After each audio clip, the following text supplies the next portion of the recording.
Bueno, ahora les voy a explicar o intentar explicar o hacer una síntesis del otro texto, que es un poquito más largo, que les voy a leer de Kant, que lo escribió en el mismo año que es la Ilustración, en 1784, que es Idea de la historia desde un punto de vista cosmopolita. Es muy interesante porque ahí él hace una especie de hoja de ruta de lo que sería la historia del futuro, es decir, la historia de la humanidad. Así que bueno, vamos a comenzar con esto, compartiendo la pantalla para irnos guiando. Esto no, de nuevo les comento que no es que reemplaza la lectura, sino que está pensado para justamente ayudarles en esa lectura, pero bueno, cada cual lo tiene que hacer desde, desde sí mismo, ¿no? Irlo leyendo. Bueno, otro de los artículos publicados en ese diario de Berlín es un título un poco extraño, pero vamos a ver cuál es su sentido. La obra está estructurada en 9 principios. Serían como algunos fundamentos o creencias fundamentales para organizar los tiempos humanos y para poderlos interpretar, ¿no? Está muy relacionado con la que vimos, que es la ilustración, por eso no nos va a resultar tan complejo, pero acá tenemos que si la ilustración era un proceso por el cual alguien decidía salir de una minoría de edad, en este caso, ese proceso de emancipación es una fuerza intrínseca que tiene la propia humanidad, la historia, y que inevitablemente la va a llevar a un estado de plenitud racional, tarde o temprano. Pero Kant escribe esta obra justamente con la idea de acelerar esos tiempos. Bueno, nosotros vamos a ver que hay como dos grandes sujetos en este tiempo de la historia de la humanidad. Por un lado es la naturaleza, que parece ser como un impulso de la propia especie humana que tiene la misión de llegar a su pleno perfeccionamiento a lo largo de la vida de la propia especie. Y por otro lado, las generaciones que conviven en un tiempo y que dejan a las siguientes un legado que les permite humanamente, en términos humanos, estar mejor. Y en términos humanos siempre hacer en términos de sus libertades y su autonomía racional, ¿no? Eh, para poder explicar por qué la naturaleza es una fuerza en la historia del ser humano, él dice que los seres humanos vivimos de una manera absolutamente inconsciente de que podamos estar cumpliendo ningún plan de la naturaleza, ni estamos buscando nuestro perfeccionamiento, ni pensamos en la ilustración, ni nada de eso, sino que perseguimos azarosamente distintos fines, ¿no? Sin embargo, aún siguiendo nuestros propios fines e intenciones de una manera completamente inconsciente, igual estaríamos cumpliendo con ese plan de progreso, de evolución de la naturaleza, ¿no? Este, por eso dice que él es un poco, diríamos, escéptico respecto de cómo somos las personas. Él dice que la vida de las personas es brutal, torpe, irracional, ¿no? Y por eso es bastante imposible que pensemos que esas personas estuvieran cumpliendo un plan de la naturaleza. Y sin embargo, sí, ¿no? Hay un hilo conductor de toda la historia y él cree haberlo descubierto y hace como una analogía con Kepler, que descubrió las órbitas de los planetas. Él piensa que esos 9 principios son justamente las claves para comprender los tiempos de la historia. Vamos a verlos.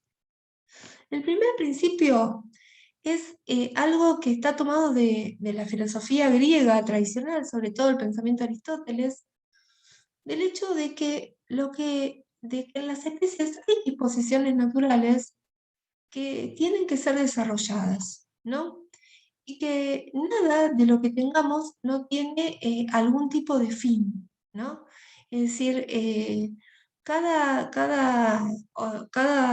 capacidad puede ser desarrollada y tiene una finalidad, por eso es que la tenemos, ¿no?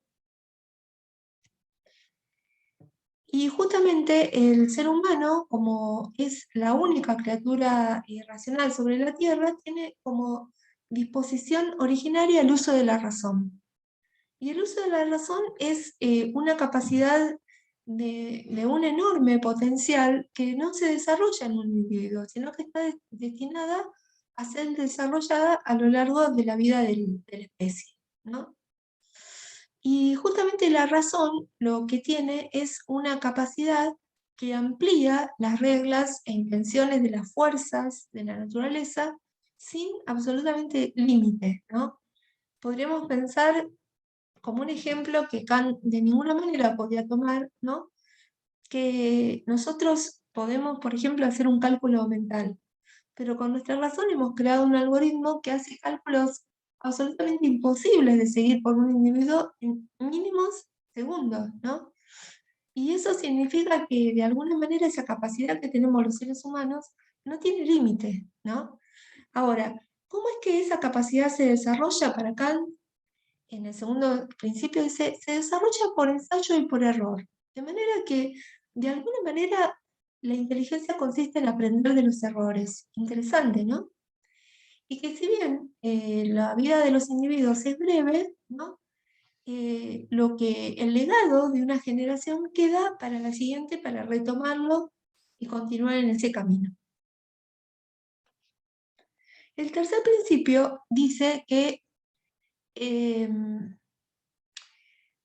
la naturaleza ha hecho que el ser humano no esté dotado de ninguna capacidad de supervivencia, sino que en realidad el ser humano es un ser bastante débil, bastante vulnerable, pero sí tiene la razón para procurarse los medios para sobrevivir.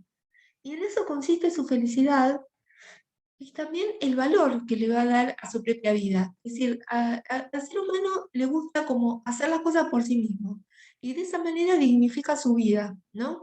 Acá aparece algo interesante en el pensamiento de Kant, como les decía, ¿no? Como representante de una clase burguesa, que es la idea de la dignidad a través del trabajo, ¿no? Es decir, en la medida que yo me gané algo, entonces eso tiene valor, ¿no?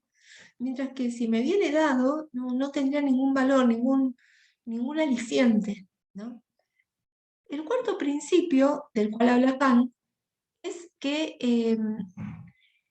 es una cosa interesante porque está diciendo Kant que la naturaleza utiliza el antagonismo, es decir, es lo que dice que el cuarto principio se refiere a una concepción que él tiene del ser humano. Él considera que el ser humano, que los seres humanos son personas muy conflictivas, ¿no? Y a la vez que quieren estar con otros, también tienen la tendencia no solo a la amistad, sino a la dominación, a querer someterlos, a querer dominarlos, a querer competir, a envidiarlos, a ser vanidosos. Y todas esas relaciones conflictivas en algún punto son positivas porque hace que cada uno quiera tener una posición frente a los demás y eso genera como un motor de la cultura, ¿no? Un motor que nos hace pasar de un estado de salvaje a un estado de civilizatorio, ¿no? Por eso este antagonismo funciona como un motor, ¿no? De la historia. Em, Pero este antagonismo, esta conflictividad propia de la especie humana, que también estaba en otros autores, como en Hobbes, que habla de que el hombre es como el lobo del hombre, y entonces esa guerra de todos contra todos, que se da en un estado de la naturaleza, requiere ciertas reglas, ciertos derechos. Ese pensamiento está en Kant.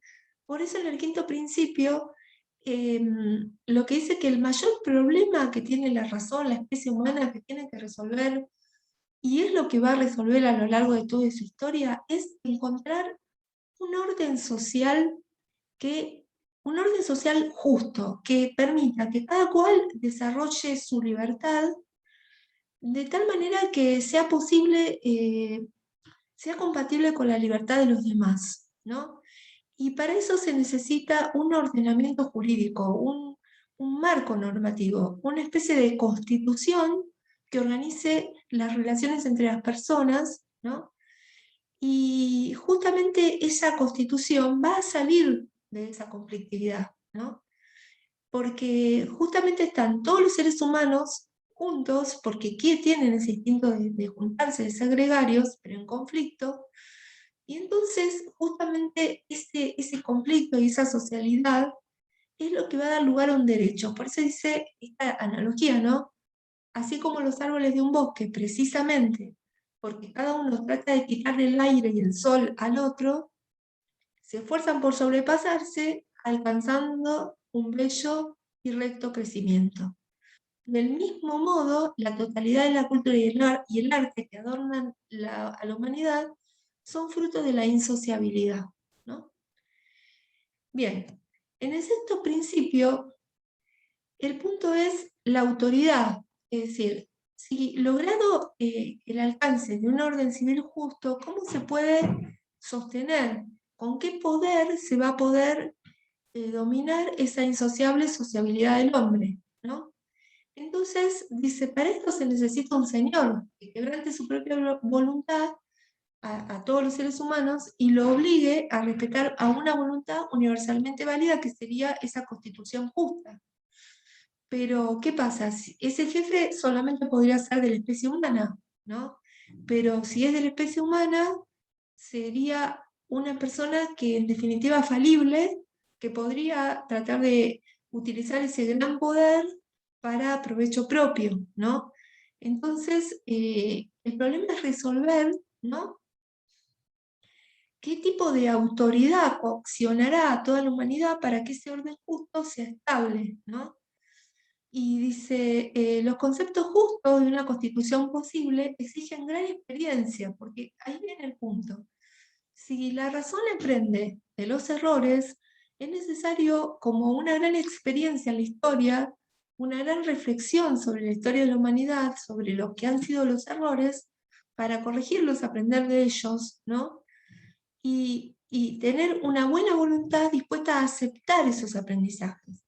Y esto nos lleva a un punto que Kant obviamente no desarrolla en esta obra, pero sí en otras obras de ética, en donde este señor, este poder que nos permita cumplir con esa comunidad justa, con esa constitución justa, es justamente la fuerza de la convicción, ¿no? La persona moralizada, la persona que tenga una buena voluntad, que esté dispuesta a cumplir con ese deber porque sabe que eso es el bien mismo, ¿no? Cumplir con esa constitución porque justamente es lo que permite poder vivir en sociedad con el máximo de libertad, pero sin conflictos, ¿no?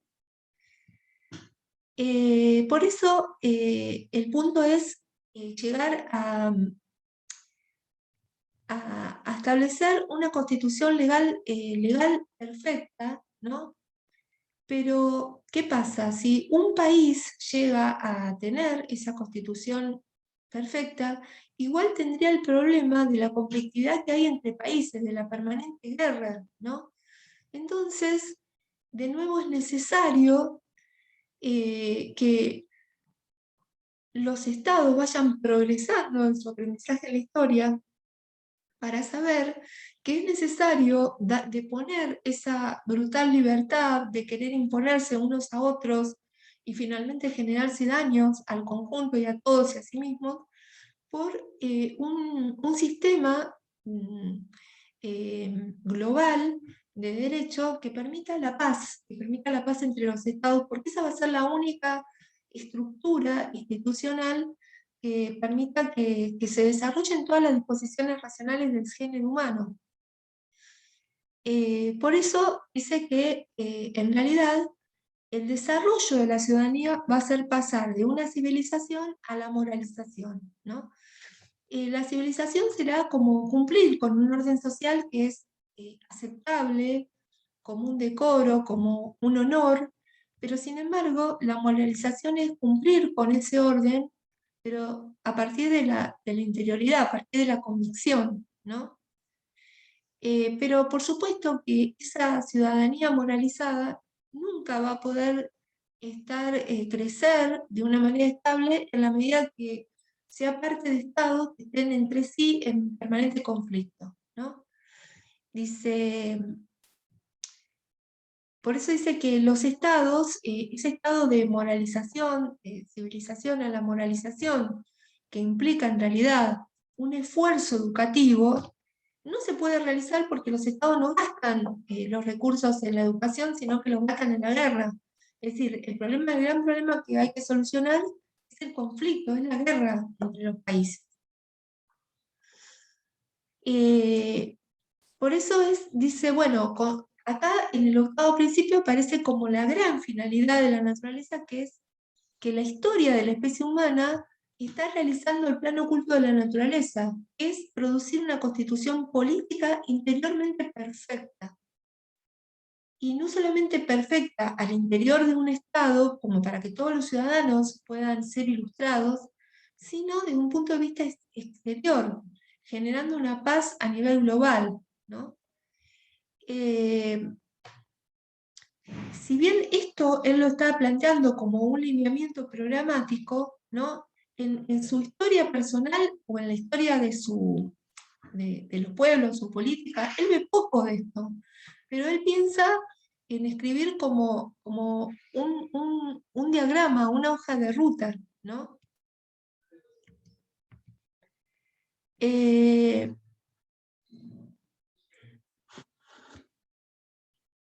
Y bueno, acá también, en el octavo principio, habla de la importancia, de nuevo, algo retomando de lo que había hablado en el aspecto que es la ilustración, de, de la importancia de que al ciudadano se le otorguen las libertades, y sobre todo libertades que tengan que ver con la libertad de la religión. Porque justamente las religiones protestantes van a poner como eje de la convicción la propia conciencia. Es decir, el pensamiento protestante es el que le da valor a la autonomía, ¿no? Entonces, es en ese punto en donde Kant ve ese gran avance en las disposiciones racionales, que es la moralización, que es la capacidad de obrar por deber, pero un deber que el ser humano descubre en sí mismo, porque su propia razón le dice, ¿no?, que tiene que obrar de tal manera que su regla por la cual obra sea una ley universal, sea válido para todos. Que lo que yo me permito para mí, vería bien que lo permitiera para toda la humanidad, en términos universales, ¿no? Y esto se trata de darse las propias leyes, sin una autoridad como la religiosa, y justamente lo que interviene es sobre las conciencias, sobre esa autonomía. Por eso Kant insiste en la libertad religiosa, y la Ilustración va a tener como bandera, ¿no?, el laicismo, esa separación de la Iglesia del Estado, ¿no? Pero, ¿qué pasa? Esta ilustración, esta búsqueda de la libertad, esta búsqueda de ser motor de una historia que finalmente permita la mayor expresión de la libertad humana, tiene que llegar a los tronos. ¿Qué significa? Que son los gobernantes los que se tienen que convencer de este programa, para justamente acelerar los tiempos de la historia, ¿no? Y ver que hacer la guerra no es verdaderamente un verdadero plan humano que le permita sumarse a esa historia sublime que es lograr la plenitud de la humanidad, ¿no? Eh, bueno, por eso dice que justamente es como que en este momento es cuando comienza como a despertarse, dice, después de muchas revoluciones y transformaciones, ese interés por una condición cosmopolita, es decir, ya no pensar en términos de estados, ¿no?, y nacionales, sino en términos planetarios, en términos de la vida de la humanidad, en términos mundiales, ¿no? Pero eso no significa para Kant abandonar las identidades estatales, por eso él va a pensar en lo que sería una confederación de estados a nivel mundial. Y finalmente termina con la idea de que en el noveno principio, ¿no?, es la idea de elaborar una historia filosófica universal del mundo, ¿no? Que contenga es decir, este programa de progreso de la especie humana, ¿no? Justamente para, para poder ver que hay un impulso en la propia especie por llegar a esta mejora, ¿no? Y que eso se va viendo en signos que ocurren en la historia, como por ejemplo, lo va a ver como un signo de la historia eh, la Revolución Francesa, ¿no? Eh, y bueno, y en este noveno principio aparece ese punto de pensarse como Europa, como aquella nación, aquella región que dictará leyes, ¿no? Para todo el mundo, ¿no? Él se encuentra como un vocero, como un historiador filósofo que muestra este plano de la historia de los tiempos a futuro y que recoge todas las tradiciones que fundamentan a Europa como, como crean Europa como, si se quiere, el punto esclarecido de la humanidad, ¿no? Dice, si partimos de la historia griega, por ser la única que nos conserva todas las otras historias que le son anteriores, como que los griegos son en algún sentido también la punta de lanza de toda la antigüedad, después ellos se reconvierten en la historia de los romanos, que absorbe a los griegos, ¿no? Y después son influenciados por lo que llaman los bárbaros, ¿no? Que destruyen a los romanos, ¿no? Dice, y hacia el mismo añadimos episódicamente la historia política de otros pueblos, tal como lo conocemos a través de estas naciones ilustradas, descubriremos la marcha regular seguida por nuestro continente, es decir, Europa, ¿no? Y alguna vez, verosímilmente, dictará leyes a las restantes partes del mundo en la mejora de la constitución política. Es decir, él se ve a sí mismo en el siglo XVIII como el puntal de una humanidad, de un progreso, ¿no? Y de una modernidad que va marcando lo que es el progreso a nivel mundial, ¿no? Así que bueno, este es un poco un representante de este eurocentrismo, de lo cual veíamos, pero ya visto en sus propias fuentes. Espero que les haya interesado y que no haya sido demasiado vertiginosa esta explicación y se haya entendido. Y bueno, espero sus preguntas también. Bueno, gracias y vamos entonces a dejar de compartir y detener la grabación.